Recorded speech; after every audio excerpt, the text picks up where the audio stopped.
consent a little bit more because of our remoteness and how we were doing research. We named this I consent because it's not just about the fact that this consent is electronic, but that the interactive electronic platform was really highlighting an individual's ability to read a consent form and understand it. So I want to show you what this platform does. We've only done pilot testing with it, but we did a COVID study using it during the pandemic, and we like it, and we're getting ready to roll it out with other studies at our institution. So this is a homegrown program. This wasn't some software package we bought. And quite frankly, it functions like, if any of you have had a blog, or if any of you ever did that, it's basically like if you went to WordPress and started your own blog. It's kind of the same basic infrastructure on the back end. So it's not complicated in terms of programming or software. There are a lot of ways that you could do this, and it doesn't take a lot of IT support necessarily. So with that in mind. So basically what it is, it's a click-through platform where you read something on one page, you click next, and you keep reading. That can present different sections of text, it can present videos, it can present images to a participant as they go through. You have the option of putting your whole consent document in sections throughout this that they click through and read.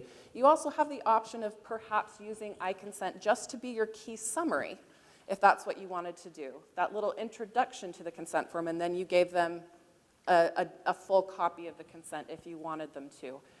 The platform can be used as e-consent, meaning that you can get documentation of consent with this platform, or it can just be a nice way to present information and you get a signature outside of the platform. So a lot of flexibility in terms of how it can be used and how it can be programmed to fit different needs and different situations, whether they be all remote, partially remote, in-person only, etc. Because it's online and you're going to have a hyperlink to it, you have flexible timing in terms of when you give participants that link. So, they may call and say, I want to be recruited, and you say, okay, I'm going to give you this link. Learn a little bit more, and we can schedule a time to talk. You could present it just as people walk into the clinic, if that's what you wanted to do on an iPad and have them look at it. But you could also send them in advance on their phone through a text message. So you get a lot of flexibility there as to how you provide that to folks. It can be easily used on computers as well as smaller devices. So if they have tablets or smartphones, it works there as well. And it's easy to read.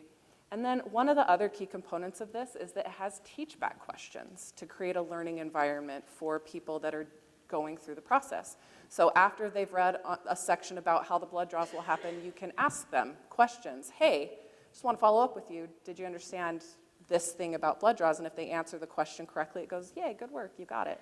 And if it doesn't, it says, nope, but here's the answer. And it does that teach-back methodology, which I'll show you kind of what that looks like as we go through. So this is the back end. So if you were designing it, you get to go through page by page and enter the text that would go in on each page.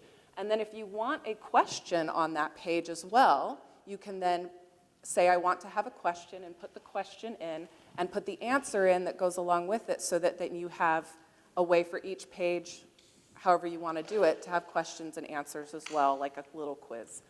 But like I said, you program it much like you would if you were doing a blog post, where you can upload a video with the text, or you can put a link in the text where they could click on it and go to another site, or you could put imagery, which I'll show you. So this is from a study that we did during the pandemic.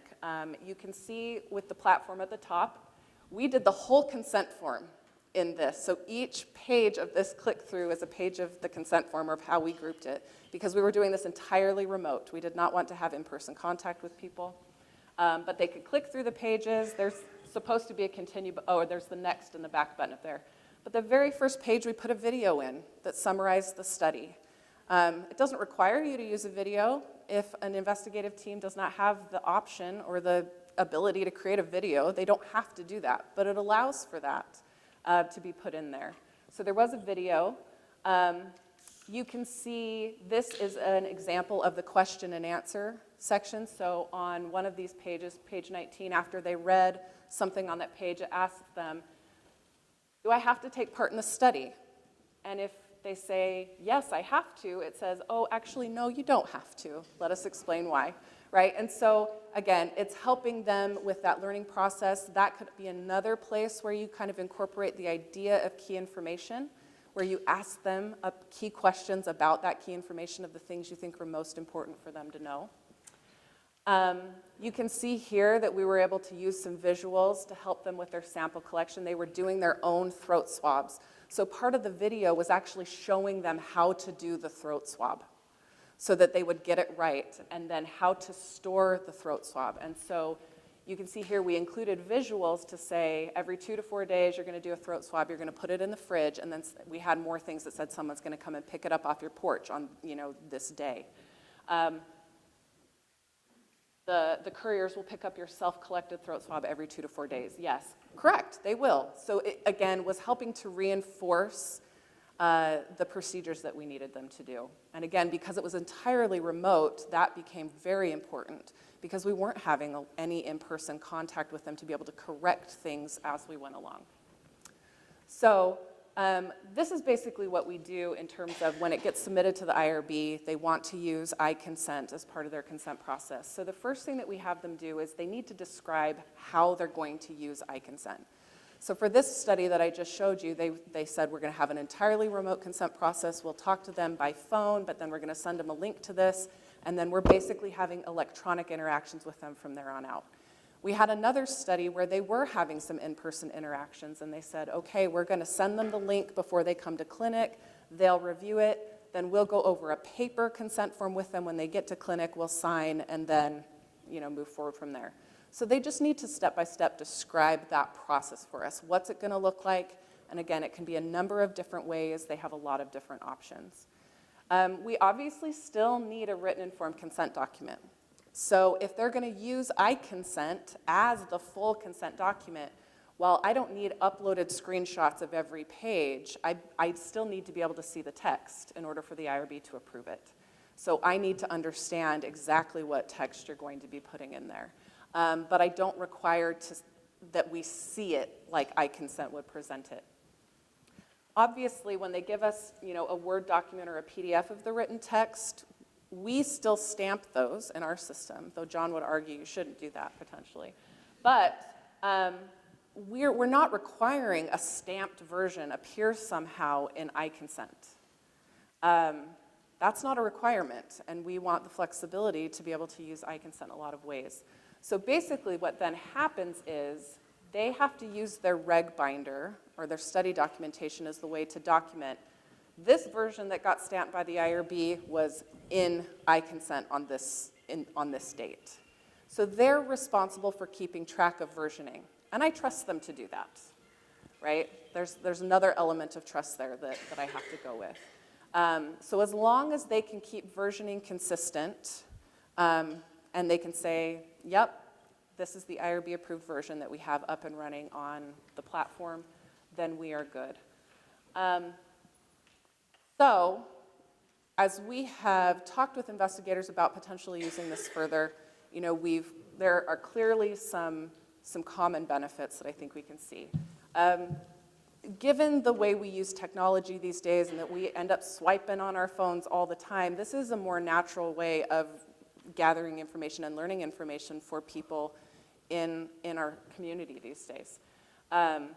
You can have dialogue about the study, but you don't necessarily have to tie I consent directly to your consent document. You can use it as an assist to the consent document, and it allows for opening up more dialogue, particularly because it is asking questions throughout.